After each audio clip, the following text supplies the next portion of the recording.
Ito ang first time na nag-transform si Goku into Super Saiyan 100. Sobrang wild ng eksena. Tanging ang King of Fighters at ang Grand Priest sa battle forms nila ang nakapush kay Goku sa level na to. Sa araw na yon sa palace ng King of Fighters, hindi sila masaya na si Goku ang main character kahit mas malakas sila.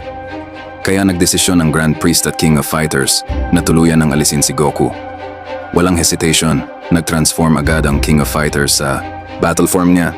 Pinag-isa ng King of Fighters ang dalawang bodyguards niya sa katawan niya at lumabas ang tunay niyang form. Samantala, ang Grand Priest hindi na rin nag-hold back. Tumayo lang siya at unti-unting nilabas ang full power niya. Sumabog ang aura ng Divine Freedom, simbolo ng angels. Sumigaw siya at napunit ang suot niya dahil sa pagbabago ng katawan niya. Nababalot ang buong palace ng napakalakas na aura. Ilang sandali, lumabas siya na mas muscular at mas intense. Nag-combine ang dalawang top fighters at sabay nilang inatake si Goku.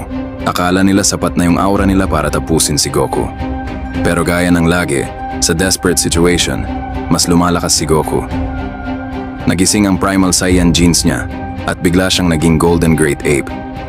Iniwan niya ang Ultra Instinct na tinuro ni Whis at nilabas ang pinakaraw na Saiyan Power. Nagulat si Whis. Akala nila mawawala sa control si Goku pero mali sila. Dumating na ang Super Saiyan 100.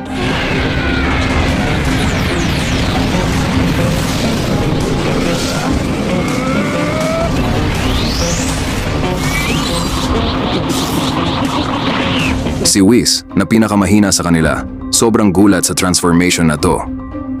Nakuha ni Goku ang power na kapantay o lampas pa sa Grand Priest at Champion. Yung triangular mark sa ulo niya, parang katulad ng sa Champion. Biglang sumugod ang Champion at sinuntok si Goku, may kasamang purple flash na nagliwanag sa buong arena. Pero kahit sumabog ang impact, si Goku hindi man lang gumalaw. Dito na kinabahan ng Champion, napagtanto niya na wala siyang laban. Oras na ni Goku para gumanti.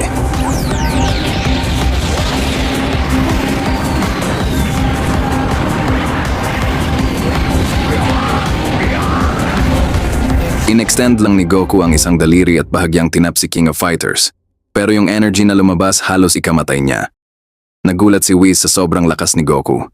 Nang mawala ang alikabok, makikita ang King of Fighters na sugatan. Halos hindi na makatayo dahil lang sa isang daliri ni Goku. Dahil bagsak na siya, nagplano ang Grand Priest at Whis na sabay labanan si Goku. Sinabihan pa nila si Goku na huwag lumaban para maiwasan ang masamang mangyayari. Napatawa na lang si Goku. Parang sinasabi na mali ang pagkaintindi nila sa power niya. Hindi na nagsayang ng oras ang Grand Priest. Nag-teleport siya kasama si Whis at sabay nilang inatake si Goku ng sunod-sunod na suntok at sipa. Pero si Goku, hindi man lang gumalaw. Sobrang nakakatakot. Madaling na overpower ni Goku ang dalawa at naiwan ang ibang fighters na tulala.